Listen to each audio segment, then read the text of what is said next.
গরমের দিন তো এসে গেছে, আর এই গরমের সময় আইসক্রিম খেতে কার না ভালো লাগে বলুন তো। তাও আবার যদি আইসক্রিম নিজের হাতে তৈরি করা যায়, সেই আইসক্রিম খাবার মজাই আলাদা। আজ আমি আপনাদের সবথেকে সহজ উপায়ে ঘরে থাকা উপকরণ দিয়ে কুলফি আইসক্রিম শেয়ার করব। বাচ্চারা এই গরমের সময় আইসক্রিম খাবার জিদ করে, তাদের জন্য দোকান থেকে না কিনে ঘরেই বানিয়ে দিন। দোকানের থেকে অনেক বেশি টেস্টিও আর হেলদিও। নমস্কার বন্ধুরা, শকুন্তলা রান্নাঘরে আপনাদের স্বাগত। তাহলে চলুন ভিডিও স্টার্ট করি। কুলফি আইসক্রিম বানানোর জন্য গ্যাস অন করে একটা কড়াই বসিয়ে দিয়েছি। কড়াই গরম হয়ে গেলে তার মধ্যে 4-5 চামচ মতো জল দিয়ে দেবো। জল প্রথমে কড়াইতে দিয়ে দিলে যখন এতে দুধ জাল দেবো তখন কড়াইয়ের তলায় লেগে গিয়ে দুধটা পুড়ে যাবে না। এবার এর মধ্যে দিয়ে দিলাম 1 লিটার প্যাকেট দুধ। যদি আপনারা ফুল ফ্যাট মিল্ক নিতে পারেন তাহলে প্যাকেট দুধে থেকে সেটা আরও ভালো হবে। এবার দুধ গরম করে নেব। হালকা একটু দুধটা গরম হয়ে গেছে, প্রথমে হালকা করে একটুখানি গরম করতে হবে। এই সময় দিয়ে দেবো 4 বড় চামচ মিল্ক পাউডার। আপনারা যে কোনো ব্র্যান্ডের মিল্ক পাউডার নিয়ে নেবেন। যেহেতু এখানে আমি প্যাকেট দুধ নিয়েছি, প্যাকেট দুধের টেস্টটা একটু জলজলে মতো হয়, সেই জন্য মিল্ক পাউডার একটু দিলে টেস্টটা খুব ভালো আসবে। যদি আপনারা ফুল ফ্যাট মিল্ক নেবেন তাহলে মিল্ক পাউডার দেওয়ার দরকার নেই। কিছুক্ষণ মিশিয়ে নেওয়ার পর দুধটা ফুটে উঠেছে, এই সময় দিয়ে দেবো চিনি। এখানে আমি 6 বড় চামচ চিনি নিয়েছি 1 লিটার দুধের জন্য। আপনারা যতটা মিষ্টি খাবেন সেই হিসেবে চিনি নিয়ে নেবেন। এবার দুধটা কন্টিনিউসলি নাড়াচাড়া করে দুধটা গাঢ় হয়ে যাওয়া পর্যন্ত ফুটিয়ে নিতে হবে। যতক্ষণ না দুধটা ফুটে ফুটে অর্ধেক হয়ে যাচ্ছে ততক্ষণ অবধি দুধটা ফুটিয়ে নিতে হবে। আর দুধটা ফোটার সময় ওপর দিকটা এরকম সর বসে যায়, সেগুলো হাতা দিয়ে দুধের সঙ্গে মিশিয়ে দিতে থাকতে হবে। যতক্ষণ দুধটা গাঢ় হচ্ছে ততক্ষণ এদিকে একটা বাটি নিয়ে নিয়েছি, তাতে নিয়ে নেব 2 বড় চামচ কর্নফ্লাওয়ার। সেই কর্নফ্লাওয়ার যেটা আমরা স্ন্যাক্সের জন্য ইউজ করে থাকি, এটা সেটাই। কর্নফ্লাওয়ারের মধ্যে দিয়ে দেবো 4-5 চামচ মতো জল দিয়ে এটা খুব ভালোভাবে মিক্স করে নেব। কর্নফ্লাওয়ার দেওয়ার কারণ হলো আমাদের আইসক্রিমটা খুব ভালোভাবে সেট হবে, ভালোভাবে জমে যাবে। আর একটা কারণ হলো দুধের মধ্যে কর্নফ্লাওয়ার দিলে দুধটা তাড়াতাড়ি গাঢ়ও হয়ে যাবে। আমি এখানে 1 লিটার দুধের জন্য 2 বড় চামচ কর্নফ্লাওয়ার নিয়েছি। আপনারা হাফ লিটার দুধ নিলে 1 বড় চামচ কর্নফ্লাওয়ার ইউজ করবেন। কর্নফ্লাওয়ার গুলে নিয়েছি, এবার এটাকে সাইডে রেখে দেবো। এবার এদিকে দেখুন দুধটা ফুটে ফুটে অর্ধেক হয়ে গেছে। এই সময় গুলে রাখা কর্নফ্লাওয়ার দিয়ে দেবো, আর গ্যাসের ফ্লেমটা লোতে রাখতে হবে কর্নফ্লাওয়ার জলটা দেওয়ার সময়। আর এটা দেওয়ার সঙ্গে সঙ্গেই মিক্স করতে থাকতে হবে, নাহলে ডালা বেঁধে যেতে পারে।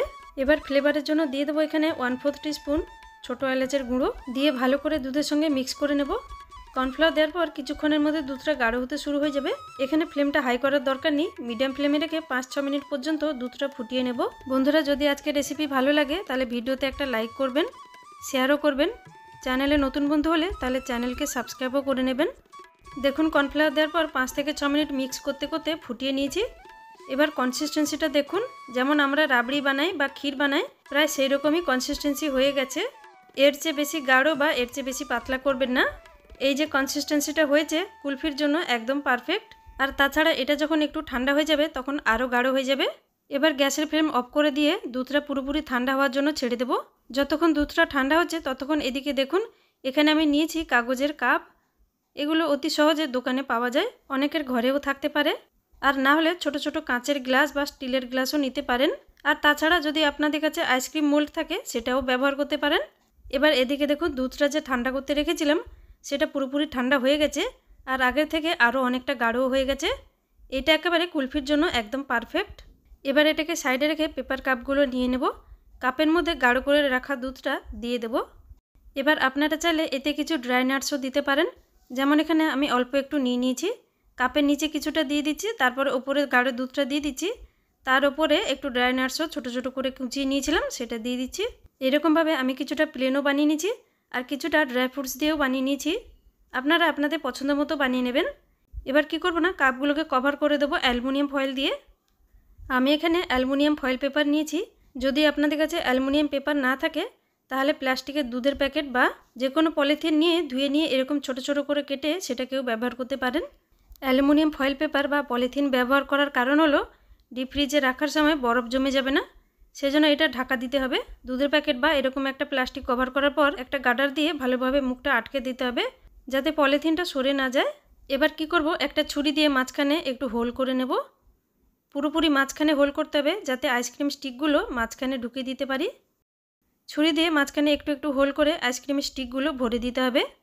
এই যে আইসক্রিমের স্টিকগুলো খুব সহজেই দোকানে পাওয়া যায়, অনলাইনেও পাওয়া যায়। যদি আইসক্রিমের স্টিক না পাওয়া যায় তাহলে এমনি আইসক্রিম জমিয়ে আপনারা ছোট ছোট পিস করে কেটেও খেতে পারবেন। এখানে আমাদের আইসক্রিমগুলো ফ্রিজারে রাখার জন্য একদম রেডি। এবার এগুলোকে ডিপ ফ্রিজে রেখে দেবো 10 থেকে 12 ঘন্টা পর্যন্ত। আমি এগুলো রাত্রি সারা রেখে দিচ্ছি। যেহেতু এই আইসক্রিমগুলো আমি সন্ধেবেলা বানিয়েছিলাম সেজন্য রাত্রি সারা রেখে দেওয়ার পর খুব ভালোভাবে সেট হয়ে গেছে, জমে গেছে। এখন সকালবেলা 10-12 ঘন্টা হয়ে গেছে। এবার কেমন জমেছে আইসক্রিম একটা খুলে আপনাদের দেখিয়ে দিচ্ছি। প্রথমে অ্যালুমিনিয়াম পেপারটা বের করে নেব, তারপর কাপের সাইডে একটু কাঁচি দিয়ে কেটে একটু ছিঁড়ে নিয়ে বের করে নিতে হবে। যেহেতু এটা পেপার কাপ সেজন্য খুব সহজেই বেরিয়ে আসবে। এবার দেখুন কত সুন্দরভাবে আইসক্রিমটা সেট হয়ে গেছে। দেখে কেউ বলতেই পারবে না যে এটা ঘরেই তৈরি করা হয়েছে। আর টেস্ট তো দোকানের থেকেও অনেক বেশি ভালো। আপনারাও ঘরে সবার জন্য এরকমভাবে আইসক্রিম বানিয়ে নিন, নিজেকেও খুশি লাগবে আর বাড়ির সকলেও খুব খুশি হয়ে যাবে। আর যদি বাড়িতে তৈরি করে থাকেন তাহলে কেমন হয়েছিল আমাকে জানাতে ভুলবেন না। তাহলে বন্ধুরা, আজকের এই সহজ কুলফি আইসক্রিমের রেসিপি কেমন লেগেছে আমাকে কমেন্ট করে জানাবেন। আজ তাহলে এই পর্যন্ত, চলে আসবো আর একটা অন্য কোনো রেসিপি নিয়ে। ততক্ষণ ভালো থাকবেন, সুস্থ থাকবেন। Thanks for watching.